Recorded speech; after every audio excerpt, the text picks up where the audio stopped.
চিন্ময় কৃষ্ণ দাসকে বন্দী রাখার ষড়যন্ত্র চলছে। চিন্ময় কৃষ্ণ দাসকে বন্দী রাখার ষড়যন্ত্র চলছে। সনাতনীদের সন্ন্যাসীকে বন্দী রেখে সনাতনী আন্দোলন কখনো দমানো যায়নি, যাবে না। এক প্রভু জেলে আছেন, লক্ষ প্রভু তৈরি হয়ে গেছে, ঘরে নেই। অতএব এই অন্যায়, অবিচার, এই নির্মমতা এর বদল হবে। ইতিমধ্যে আপনারা দেখেছেন জাতিসংঘের নির্দেশে একাধিক মানবাধিকার সংগঠন চট্টগ্রাম সহ বাংলাদেশে পীড়িত হিন্দুদের সঙ্গে দেখা করছে। আমরা সবাই অপেক্ষা করে আছি নতুন বছরের জন্য।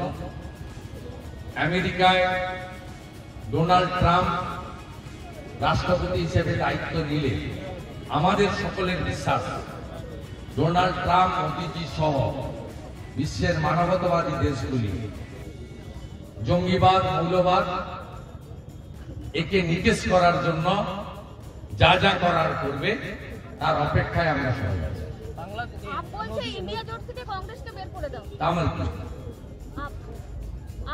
আমার ও তো রিজেক্টেড জোট। গত লোকসভা নির্বাচনেই ঠকাঠক বলেছিল, মানুষ তো হারিয়ে দিয়েছে, রিজেক্টেড পার্টি।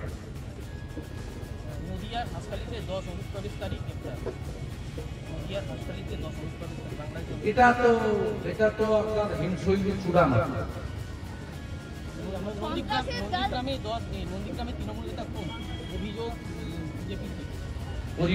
পরিবারের বক্তব্য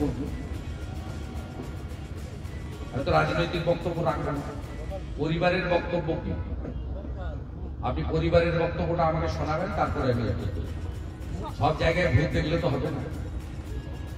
পরিবার একটু আগেই কি বলেছে আমি দেখেছি মিডিয়ার সামনে। আপনি পরিবারের বক্তব্যটা আগে ভালো করে শুনে দেখে নেবেন, তারপরে আমি উত্তর দেব। পরিবারের কোনো অভিযোগ থাকলে আমি বিধায়ক হিসেবে উত্তর দেব। সব জায়গায় ছাত্র লাগানোর দরকার। সন্ত্রাসের জাল ছড়িয়ে দিতে ভারতীয় জঙ্গিদের অস্ত্র প্রশিক্ষণ। ধৃত 10 আনসারুল্লাহ জঙ্গিকে জেরায় বিস্ফোরক তথ্য। কোথায় প্রশিক্ষণ? অসমের কোকরাঝাড় এলাকায় প্রশিক্ষণ চলছিল দীর্ঘদিন ধরে। সেই হেমন্ত বিশ্ব শর্মা আছে, ওর কাছে খুব দামি দামি ব্লিচিং কিনে গেছে, ও পরিষ্কার করে দিল। অলরেডি 16 লক্ষ করে পরিষ্কার করে দিয়েছে। অসম ত্রিপুরা সরকার যেভাবে কাজ করছে তার 10% কাজ যদি পশ্চিমবঙ্গে করতো তাহলে আজকে পশ্চিমবঙ্গের ভারতীয়দের এই অবস্থা হতো। শুধু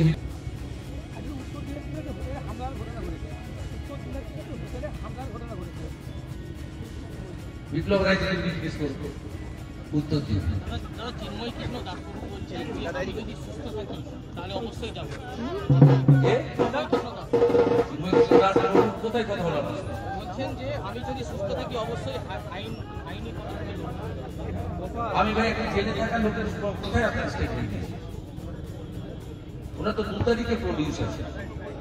মানে এইসব প্রশ্ন, কাল্পনিক প্রশ্নের উত্তর আমি দিতে হবে। মুখ্যমন্ত্রী মমতা বন্দ্যোপাধ্যায়কে চিঠি কেন্দ্রীয় সড়ক মন্ত্রী নীতিন গডকরি। জমিজটে দীর্ঘদিন ধরে থমকে রাজ্যের একাধিক জাতীয় সড়ক সংস্কার ও সম্প্রসারণের কাজ। অনেক জায়গায় রাস্তা 2 থেকে 4 লেন করার কথা থাকলেও এ বিষয়ে করা যায়নি। এই বিষয়ে তিনি জমি দেবেন না। আপনার পাঁশকুড়া থেকে ঘাটাল হয়ে ইড়পালা ট্রেনের জন্য জমি দেন না। 61টা রেল প্রজেক্টের জমি দেন না। নন্দকুমার থেকে বলাইপন্ডা হয়ে আমাদের বালিচক পর্যন্ত রেল লাইন সম্প্রসারণের জমি দেন না। নন্দকুমার থেকে দীঘা ডবল রেল লাইনের জমি দেন না। 61টা রেল প্রকল্পের জমি তো রেল তো দূরের কথা, এইমসের মতো হসপিটালের জন্য জমি দেয় না। উত্তরবঙ্গে বারে বারে রায়গঞ্জের জমি চাওয়া হয়েছে। নতুন এয়ারপোর্ট করতে চেয়েছে ভাঙড়ে ভারত সরকার, তার জমি দেন। একটাই কাজ করতে হবে, পূর্ব মেদিনীপুর করে দিয়েছে। মমতা ব্যানার্জিকে কম্পার্টমেন্টাল মুখ্যমন্ত্রী করেছে, আমাকে হারাতে এসেছিল, ওকে হারিয়ে পাঠিয়ে দিয়েছে।